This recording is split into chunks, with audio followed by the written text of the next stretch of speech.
know what I thought to myself? I thought I would hate to live and die and never know what would happen if I ever committed myself to anything.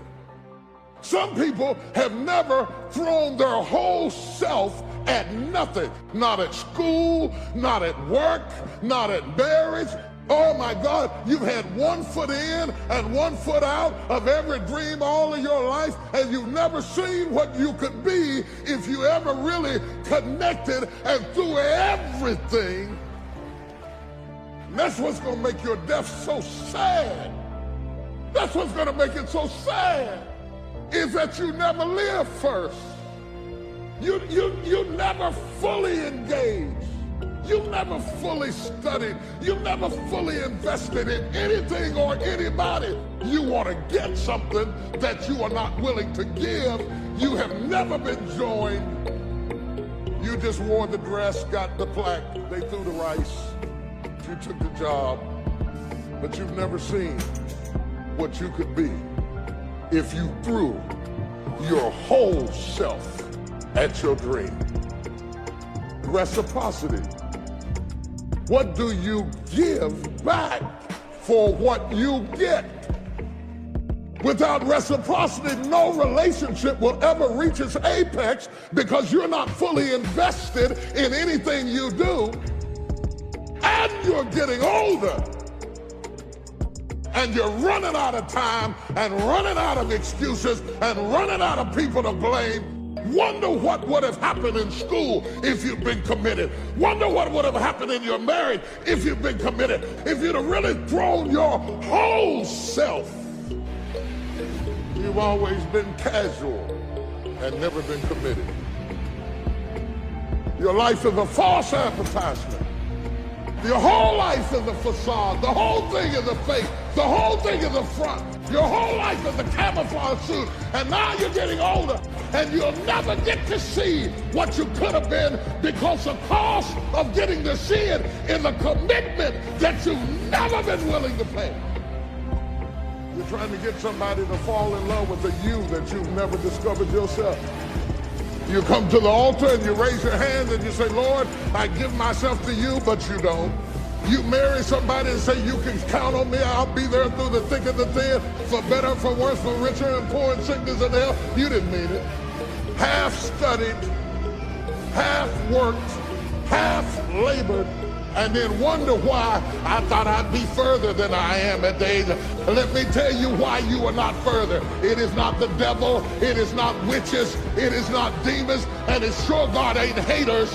You are not any further than where you are right now, because you have never thrown your whole self at anything in your life.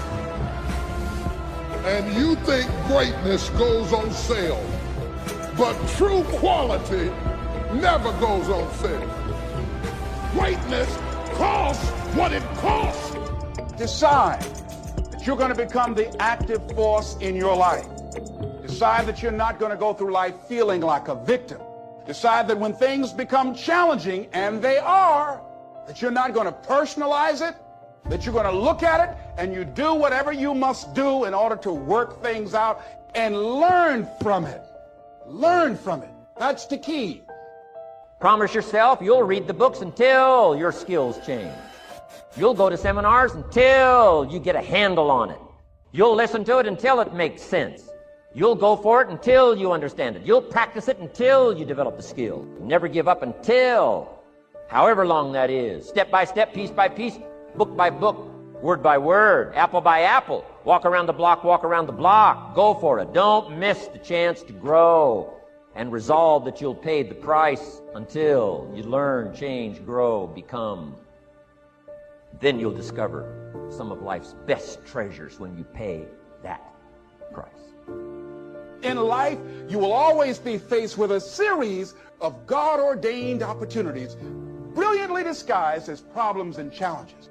If you've lost your job, don't say that I've been laid off. Just say, I've been given an opportunity by the universe to find my life work. Now you're taking it from a different perspective. Now you become an active force in your life. Now you are the one, rather than running from things as they begin to change, you become a change driver. because you know that you've got the power within you to make the difference. This force, this power, this energy that you have, that's more powerful than anything that can ever happen to you. You're more powerful than your circumstances or anything that you can experience right now. Decide that you're going to commit yourself to act on your ideas, to become happy. Commit yourself to live your dream. Commit yourself to become the architect of your future. And it really, as you begin to operate out of this consciousness, you begin to experience a different level of living in terms of commitment. He says, until one is committed, there is hesitancy, the chance to draw back, always ineffectiveness. See, until you are willing to jump out there. Somebody asked me, how do I do that? I said, no. You don't need any answers now. You need to make the commitment. Once you make a commitment, then life will give you some answers. You can't decide just going to sit on the side of the pool and just stick your toe in. No, you've got to be willing to make the leap. Most people don't want to do that. They want to sit on the side and say, Tim, is it cold out there? Is it rough out there? Come on out and see.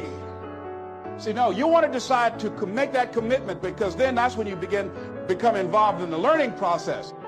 There's one elementary truth, the ignorance of which kills countless ideas and splendid plans, that the moment one commits oneself, then providence moves too. All sorts of things occur to help one that would never have otherwise occurred. Whatever you can do or dream you can do, begin it. Boldness has genius, power, magic in it. Begin it now. I read a book by Dr. Johnny Coleman that says, it works if you work it. And as you begin to look at your life, decide that you're going to start working on that dream. You're going to work and nurture that idea. Now, there will be people that will criticize you. There will be people that won't see it for you. But I say to you, don't let them turn you around. Don't let nobody turn you around. Because people will try and turn you around. Hello? People will try and turn you around. But when I heard Bob Mays out of Chicago sing that song, don't let nobody turn you around, that's real. Because that's why most people don't act on their dreams and ideas.